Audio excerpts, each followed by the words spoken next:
Jean hérita de l'atelier de son grand-père.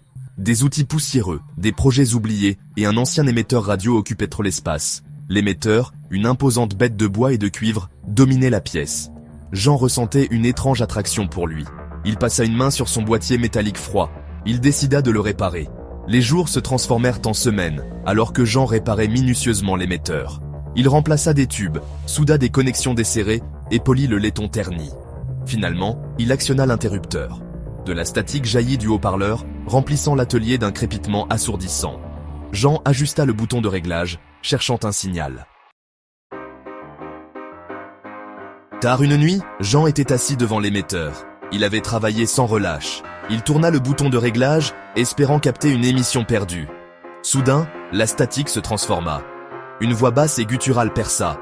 Jean se figea, son sang se glaçant. Il écouta attentivement, s'efforçant de comprendre les mots déformés. À l'aide, piégé. La voix râla, faible et distante. Le cœur de Jean battait dans sa poitrine. Il ajusta le réglage, essayant d'obtenir un signal plus clair. La voix apparaissait et disparaissait par intermittence. Un murmure terrifiant venu du néant. Elle parlait d'une obscurité. Elle parlait d'une présence froide et suffocante. Nuit après nuit, Jean retournait à l'émetteur. La voix devint une compagne obsédante. Elle parlait d'une trahison, d'un rituel qui avait mal tourné. Elle implorait d'être libérée. Jean devint obsédé, cherchant désespérément à découvrir la vérité derrière la transmission fantomatique.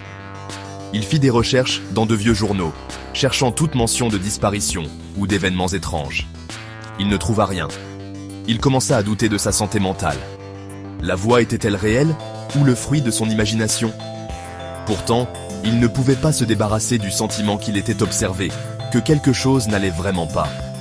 Il ressentait une présence froide chaque fois qu'il entrait dans l'atelier. Les outils se déplaçaient tout seuls. Des ombres dansaient au coin de son œil. Section 4. La demande de l'entité. Une nuit, la voix changea. Elle ne suppliait plus, elle exigeait. Elle ordonna à Jean d'accomplir un rituel, de ramener l'émetteur à la vie, de devenir un conduit.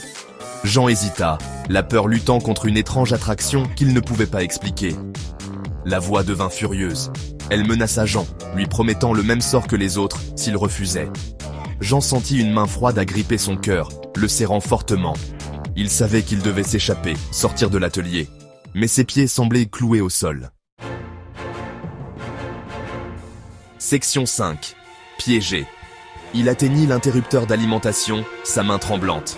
Soudain, les lumières s'éteignirent, plongeant l'atelier dans l'obscurité. La radio crépita, baignée d'une lueur verte étrange.